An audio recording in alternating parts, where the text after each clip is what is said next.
Of all the videos I've ever filmed, this is going to be probably the most unpopular, but also possibly the most important, definitely the most important video that I may record, which is that artificial intelligence is here to stay. If you follow the financial markets at all, and I follow it for my retirement plan from teaching for 29 years, they talk about AI on the news when I'm following the markets every single, not day, but every single hour. Artificial intelligence is referenced, and they talk about incorporating it into the workplace.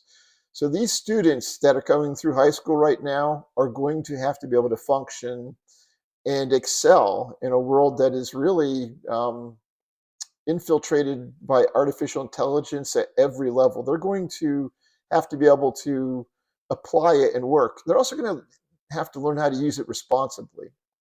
And those are some ideas we're going to cover and I'm going to talk to you about. The first thing is it's going to force teachers to develop instruction at a higher level. When you learn about Bloom's taxonomy, and all of us learn about that when we're becoming teachers, you start off with knowledge, then you go to comprehension, application, analysis, evaluation, and synthesis.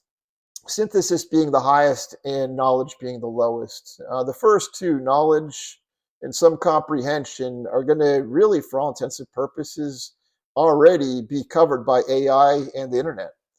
So at that point, you have to start applying the use of AI. You need to start synthesizing some things and evaluating some things. So it's our job as teachers to develop instruction that forces students to work at those higher levels.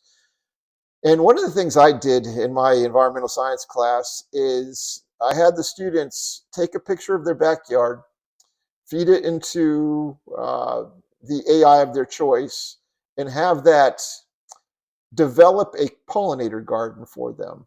So the AI would actually take their backyard and develop a picture of what it would look like if they integrated plants for a pollinator garden.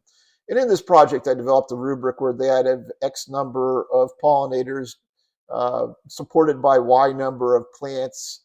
And it was, again, it forced them to synthesize a garden for their backyard. Now, this can be applied to really any high school class. I was talking to a biology teacher the other day, and she was really frustrated with AI.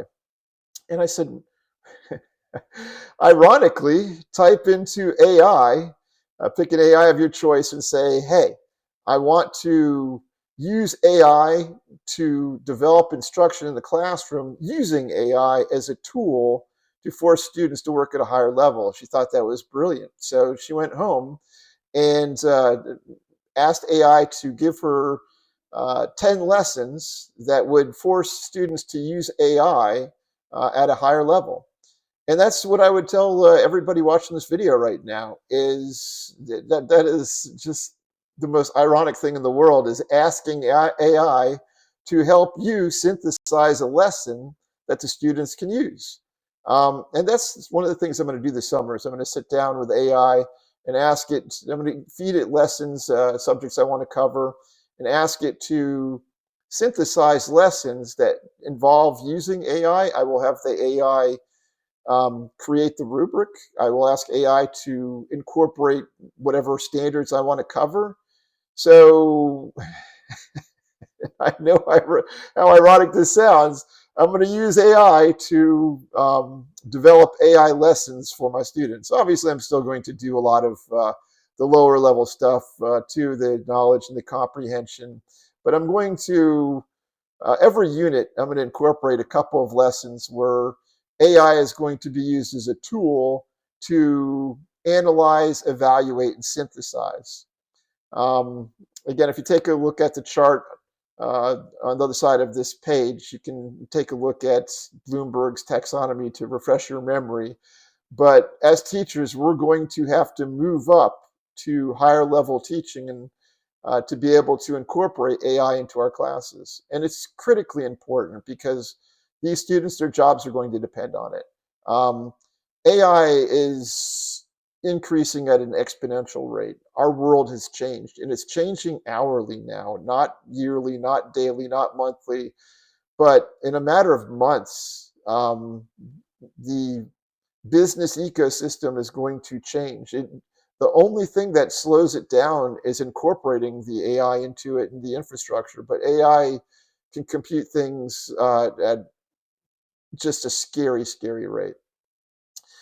Well, I hope this helps you spend some time using AI to incorporate AI. And thanks for being here. Thanks for being the awesome teachers you are. Colster out.